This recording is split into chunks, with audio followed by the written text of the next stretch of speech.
So, good morning, grade 7 Masigla. Good morning, sir!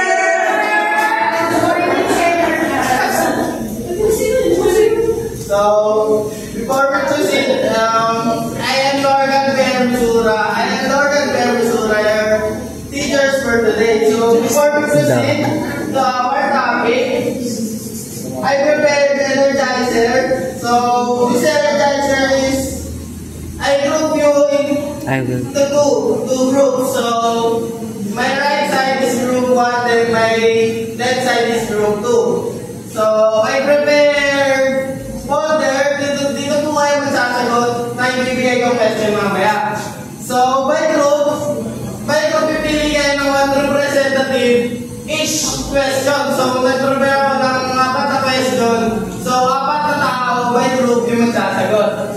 So, kaya siya by group, kasi tutulungan niyo yung one representative nyo na paunahan ko sumagot. Laban. So, game na. Sino yung dalawang unang representative natin? Sige, si Riley. Sa group 2, sino yung unang representative natin?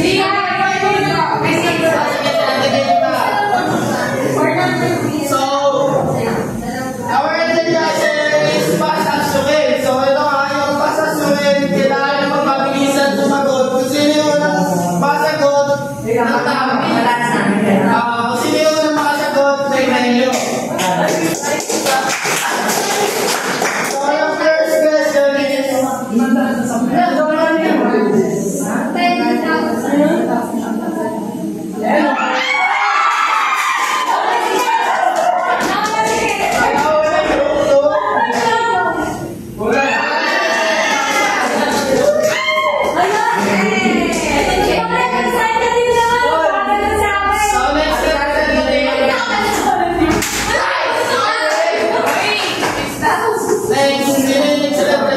Bisa, Pak.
Tama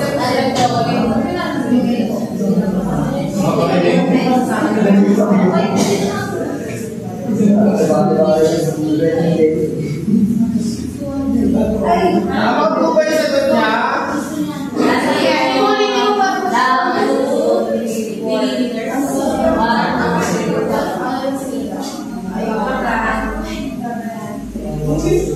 So, tama po ba yung sagot niya?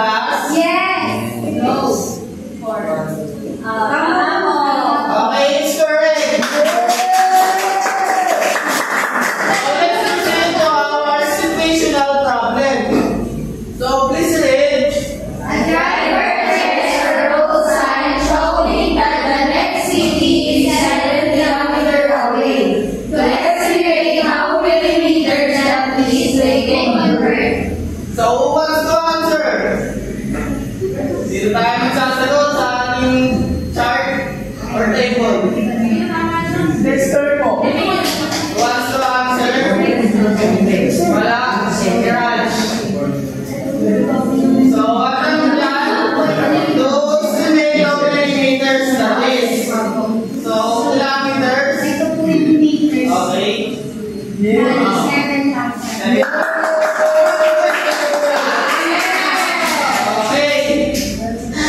So, next question, please read. Students measure a small school's model in centimeters, but needs to record the lead at the mat.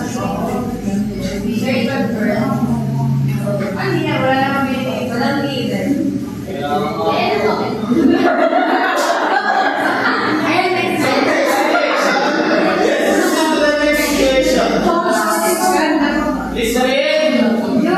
During the the chocolate is given as 8 centimeters on the map, Which represent a real distance in kilometers. The distance converts using the scale. So, who wants to answer? Alright. So, ang tanong niya is which representative is real distance in kilometers. So, taking them to kilometer.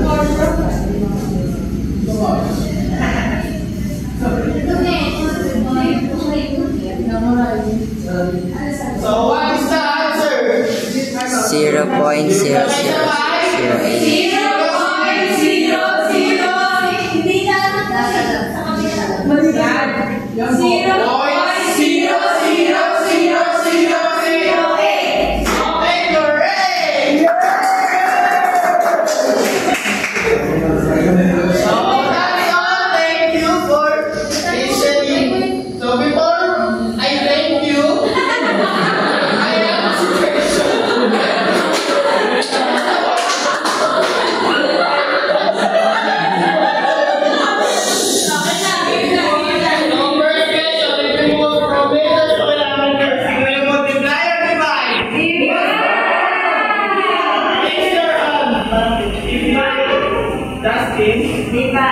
So that's correct. Yeah.